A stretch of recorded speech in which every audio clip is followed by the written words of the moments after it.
Camera, lens, tripod এগুলো সব luggage ব্যাগের ভেতর ভরে নিয়েছি। আর জামা কাপড়গুলি ক্যামেরার ব্যাগে ভরে নিয়েছি, কারণ লোকে ক্যামেরা ব্যাগটা সবাই একটু টার্গেটে থাকে চুরি করার, সেই জন্য এই ব্যবস্থাটা করে নিলাম।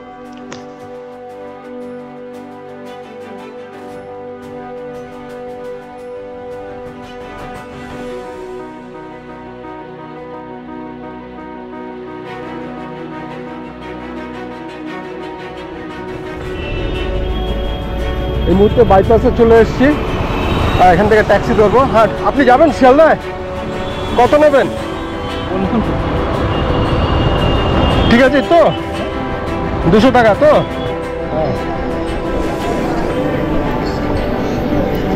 শিয়ালদা স্টেশনে ঢুকে পড়েছি।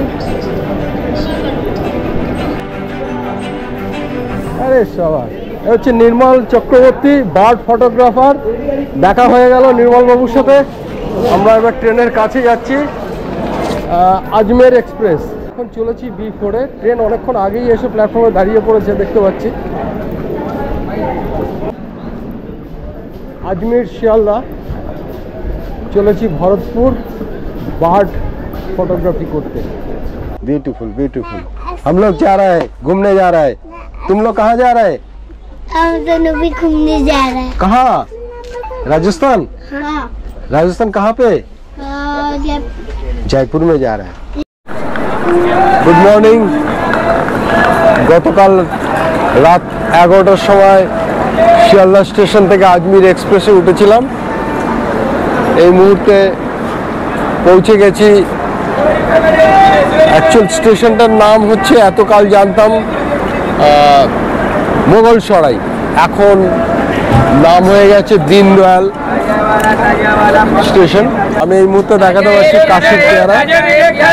আমরা শুনেছি কাশির পেয়ারা খুব বিখ্যাত, সেটা দেখলাম। সত্যি দেখার মতো পেয়ারা। আমি আপনাদের দেখাচ্ছি পেয়ারাটা, কাশির পেয়ারা। হাওড়া শিয়ালদা স্টেশন থেকে রওনা হয়েছি, আর রাত্রি 10:55 ট্রেন, এবং আমরা যাচ্ছি ভরতপুরে। ভরতপুর যাওয়ার সবথেকে বেস্ট ট্রেন হচ্ছে এই ট্রেনটি, আমি বলবো এই ট্রেনটি সবথেকে বেস্ট ট্রেন। কারণ হচ্ছে ভরতপুরে এই ট্রেনটি রাত্রি 10:55 ছাড়ে এবং রাইট টাইমেই ছাড়ে। আমরা যথারীতি বাড়িতে ভাত টাত খেয়ে দিয়েই বেরিয়েছি, আর সাথে করে বাড়ি থেকে বানিয়ে দিয়েছিল আলু পরোটা, আর তার সাথে কিষান সস দিয়ে দিয়েছিল। তা যেটা বানিয়ে দিয়েছিল সেটা যথেষ্ট, মানে সকালেও একটা খাওয়াতে মোটামুটি সকালবেলা ব্রেকফাস্টটা হয়ে গেছে, আবার দুপুরবেলা একটা খাওয়াতে মোটামুটি দুপুরের খাওয়াটা হয়েছে, ফলে বাইরে থেকে কিনে আমাদের কিছু খেতে হয়নি। সত্যি ডিসগাস্টিং, খুব বিরক্ত হয়ে গেলাম, আর পুরো হাল ছেড়ে দিয়েছি। মানে 7টার সময় ট্রেনে ঢোকার কথা, এখন প্রায় রাত 11টা বাজে। অটোওয়ালার কাছে গেলাম, অটোওয়ালা সবাইকে শিখিয়ে দিল 150 টাকার কমে কেউ যাবে না, মাত্র 5 কিলোমিটার রাস্তা, 150 টাকা ভাড়া নেবে। কিছু করার নেই, এভাবেই আমাদের চলতে হবে এদের সাথে মানিয়ে। নির্মলবাবু চলে এসছে, আমরা টয়লেটটা দেখে নিই। গরম জলটা অন করতে হবে, একটু গরম জলটা অন করার সুইচটা দেখুন তো, মেন সুইচ গরমটাই যে।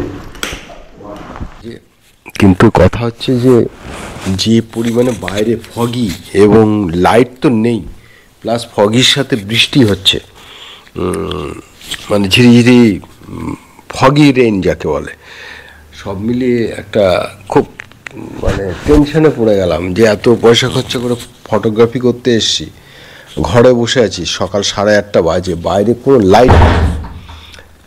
সো কি হবে বুঝতে পারছি না এখন, কখন সূর্যের আলো দেখতে পাবো, কখন ফটোগ্রাফি করতে যাব, সেটা নিয়ে খুব চাপে আছি। দেখা যাক কি করা যায়। প্রথম কথা হচ্ছে যে ক্লাইমেট, সূর্য তো দেখা নেই এখানে একদম, আর এত ফগি যে ছবি হবে, আর ঠান্ডায় একদম কুপোকাত। আর রাত্রিবেলা ট্রেনে এত ডিস্টার্ব হয়েছে যে মানে প্যাসেঞ্জারের ডিস্টার্ব, প্লাস এত লেট। আমি এখন ওদের রিসেপশনে যাচ্ছি কিছু খাওয়া দাওয়া করার জন্য। দেখা যাক কি হয়। এত মানে খুব এক্সপেন্সিভ ভরতপুর বার্ড ওয়াচিং করতে, এটা কিন্তু আপনাদেরকে জানিয়ে রাখলাম। ব্রেকফাস্টটা সেরে নিচ্ছি। তবে আপনাদের একটা জিনিস জানিয়ে রাখি, ভরতপুরে বার্ড ফটোগ্রাফি করতে আসলে আপনারা যখন যে হোটেলেই ওঠেন, ব্রেকফাস্ট করার সাথে সাথে আপনারা লাঞ্চটাও ড্রাই লাঞ্চ আপনারা প্যাক করে নেবেন। কারণ আপনি জঙ্গলের ভেতর ঢুকে কিন্তু আবার বাইরে বেরোতে পারবেন না, তাহলে আপনাকে আবার টিকিট কেটে বাইরে এসে আবার টিকিট কাটতে হবে, টিকিট কেটে আবার প্রবেশ করতে হবে। তো আপনি আলু পরোটা কিংবা ড্রাই খাবার এগুলো যদি আপনি সঙ্গে সঙ্গে নিয়ে নিতে পারেন, তাহলে কিন্তু আপনার পক্ষে খুব সুবিধা হবে। যাই হোক, আমরা এবার ব্রেকফাস্ট করে বেরিয়ে পড়ছি। ভরতপুরে আয়রো গেস্ট হাউস, আমরা এই আয়রো গেস্ট হাউসে দেবেন্দর সিং, ইনি কিন্তু বার্ড সম্পর্কে অনেক সচেতন এবং বার্ড সম্পর্কে অনেক কিছু জানেন, এবং সব বার্ড ফটোগ্রাফাররাই এনার এই আয়রো গেস্ট হাউসে এসেই স্টে করেন। আমি সেটাই আপনাদের দেখালাম। এনার নাম হচ্ছে দেবেন্দর সিং, ইনি খুব ভালো। আমরা এই মুহূর্তে কেওলাদেও ভরতপুর বার্ড সেঞ্চুরিতে ঢুকে পড়েছি এবং রেট চার্টটা জেনে নিচ্ছি। এখানকার প্রথম 2 ঘন্টা ই রিক্সার ভাড়া হচ্ছে 800 টাকা, এবং তার সাথে প্যারালালি আপনাকে গাইডকেও 800 টাকা দিতে হবে, এবং পরবর্তী ঘন্টা 300 টাকা করে বাড়তে থাকবে, দুজনকেই 300 টাকা করে বাড়াতে হবে। অর্থাৎ আপনি দিনে যদি মোটামুটি 5-6 ঘন্টা যদি ঘোরেন, তাহলে আপনাকে প্রায় ই রিক্সা ভাড়া দিতে হবে প্রায় 3000 টাকা, এবং গাইড চার্জ দিতে হবে 6000 টাকা। পার ডে দুজনে আপনি যদি আপনারা এই বার্ড সেঞ্চুরিতে ঘোরেন, আপনাকে 6000 টাকা খরচ করতে হবে। এখন নিয়ে যাচ্ছে আমাদেরকে আউল দেখাতে। 2 রকমের আউল আছে এখানে, 5 রকম থাকার কথা। এখন কালকে পাইথন ছিল, এসেছিল, পাইথনের গর্তটা দেখাচ্ছে। এটা হচ্ছে পাইথনের গর্ত। এখানে একটা ডাকছে।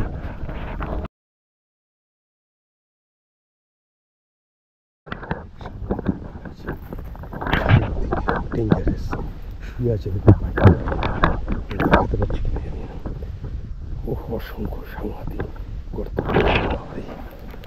ভয় লাগছে, দারুণ ভয় লাগছে, দারুণ দারুণ সব মিলিয়ে একটা দারুণ অনুভূতি হচ্ছে। মানে আমি বোঝাতে পারবো না আপনাদেরকে।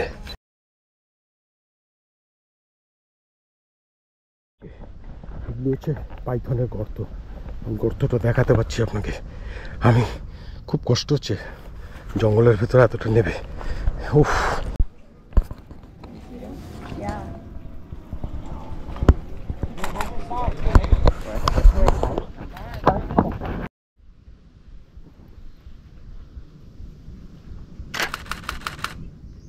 দেখতে পাচ্ছি ওয়েস্ট বেঙ্গলের বা গাজলডোবায় বা আমাদের মংলাজড়ি কিংবা মংলাজড়ির থেকে অনেক বড়। এটা ভুল করছেন আপনি। না না, এরিয়া অনেক বেশি মংলাজড়ির থেকে, আপনি ভুল করছেন। আমি যা দেখছি যে আমাদের এর থেকে পূর্বস্থলী কিংবা যেটাই বলুন, এর এরিয়া অনেক বেশি। পূর্বস্থলীর থেকে বড়, এর থেকেও বড়, আমাদের এর থেকেও বড়। কারণ মংলাজড়ি আপনার ওখান দিয়ে গিয়ে চিল্কাও, বার্ডের যা পজিশন সেটা অন্য অন্য জায়গা থেকে অনেক বেশি। ভরতপুরে এই পাখির ছবি তুলতে এসে একটা দারুণ, খুব ভালো লাগলো। যদিও আমাদের হোটেল আমাদের পরোটা, আলু পরোটা এবং চাটনি টাটনি দিয়েছে, আমরা একটা জায়গায় রেখে আমরা এখন একটু খাওয়া দাওয়া করে নিচ্ছি। ঘড়িতে বাজে প্রায় 3টের সময় আমরা খাওয়া দাওয়া হচ্ছে। এখানে সুন্দর কফি, ঠান্ডা চায়টায়ের ব্যবস্থা। আসলে রাজস্থান ট্যুরিজমের সিস্টেমটাই আলাদা। তবে এখানে ভরতপুরে এই জঙ্গল সাফারি করতে এসে একটা জিনিস দেখলাম, যে এখানে প্রচুর জঙ্গলে কিন্তু পাইথন আমি দেখতে পাচ্ছি। আমি এখানেও দেখুন, আপনাদের দেখাচ্ছি গোপ্রো দিয়ে ক্লোজ আপ করে, খুব কাছে চলে গেছে। আপনারা বুঝতে পারছেন কিনা এটা কি, দেখুন কিভাবে, মানে প্রচুর এখানে বাদুড়, কিভাবে বাদুড় ঝুলে বেড়াচ্ছে। এবং এই রাখবেন কেয়ার সিং অ্যান্ড অমর চাঁদ, আমি লিঙ্কে ফোন নাম্বার দিয়ে দেবো। এনারা আমাদের খুব ভালো গাইড করেছেন এবং অনেক কিছু দেখিয়েছেন। তবে বারবার বলে দিই, গাইড ছাড়া কিন্তু আমার মনে হয় না আপনি নিজে নিজে ঘুরে এখানে সব কিছু দেখতে পাবেন। আজকে আমি প্ল্যান করেছি গাড়ি নেব না, কারণ এখানকার অটো যে গাড়িটা নিতে হয় তার ভাড়া হচ্ছে সারাদিন যদি ঘোরা যায় প্রায় 2000 টাকার উপরে গাড়ি ভাড়া, প্লাস একটা 2000 টাকা গাড়ি ভাড়াটা ঠিক আছে, কিন্তু তার সাথে একটা 2000 টাকা দিয়ে আমাকে গাইড নিতে হবে। তো গতকাল আমি গাইড নিয়ে মোটামুটি কোথায় কি আছে এটা জেনে গেছি। এই নলেজটা হওয়ার পরে আজকে ঠিক করেছি, আপনাদের আমি দেখাচ্ছি। আমি আজকে সাইকেল নিয়েছি এবং আজকে এই সাইকেল নিলাম। সাইকেল ভাড়া হচ্ছে 150 টাকা সারা দিনের জন্যে। তো 150 টাকা দিয়ে এই সাইকেলটা ভাড়া করেছি এবং কোথায় কি আছে কালকে আমি জেনে গেছি, এবং সেগুলো আজকে এই সাইকেল করে ঘুরবো এবং ক্যামেরা নিয়ে ছবি তুলবো। আমি আপনাদের দেখাতে পারছি সাইকেল নিয়ে। আপনি মানে খুব সহজে মাত্র 150 টাকা ভাড়া দিয়ে আপনি সারাদিন সাইকেল নিয়ে ক্যামেরা নিয়ে ঘুরুন, আর আপনি মনের আনন্দে পাখির ছবি তুলুন। এবং এখানে পাখির সৌন্দর্যটা আরও সুন্দর, সেটাই আমি বলছি আর কি। আপনারা আসুন ভরতপুর, একবার না দেখলে যারা বার্ড ফটোগ্রাফি করেন তাদের পক্ষে আমার মনে হয় সম্পূর্ণ হবে না। আপনি একবার ভরতপুর করলে আপনার কিন্তু পুরো বেড়ানোটাই সম্পূর্ণ হয়ে যাবে।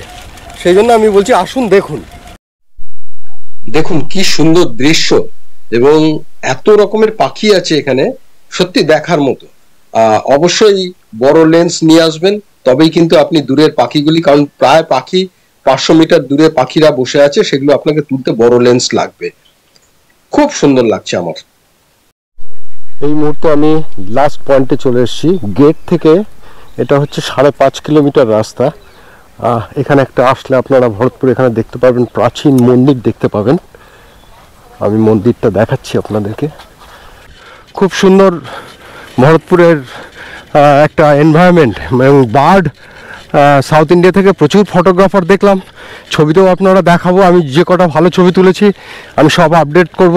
তো সেই জন্য সাইকেল যারা চালাতে জানেন তাদের জন্য কিন্তু খুব উপযোগী। সাইকেল একটা 150 টাকা দিয়ে ভাড়া করে নিন সারা দিনের জন্যে, সন্ধ্যা 6টা অবধি। আর ক্যামেরাটা পিঠে নিয়ে নিন, টেলি লেন্সই লাগবে এখানে, ছোট লেন্স কিচ্ছু লাগবে না। 400 কিংবা 600 লেন্স নিয়ে আপনি চলে আসুন এবং সব রকম পাখির ছবি তুলতে পারবেন।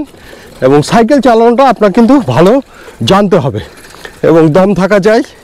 আমি এই 65 বছর বয়সে একটু দমের কষ্ট হচ্ছে, তা ঠিক আছে, এই প্রথম অনেক দিন পর একটু তো কষ্ট হবেই, দেখা যাক কতটা পারি। সামনে খুব ভিড় দেখতে পাচ্ছি, কিছু হয়তো এখানে আছে দেখতে পাচ্ছে। এখানে পুরো ব্যবসা। এখানে যে গাইড নেবেন, গাইড যদি দেখে যে আপনি পাখি সম্পর্কে সেরকম কিছু বোঝে না, আপনাকে সোজা টেনে নিয়ে 5 কিলোমিটার দূরে একটা খাওয়ার জায়গা আছে, ওখানে নিয়ে গিয়ে বসিয়ে দেবে।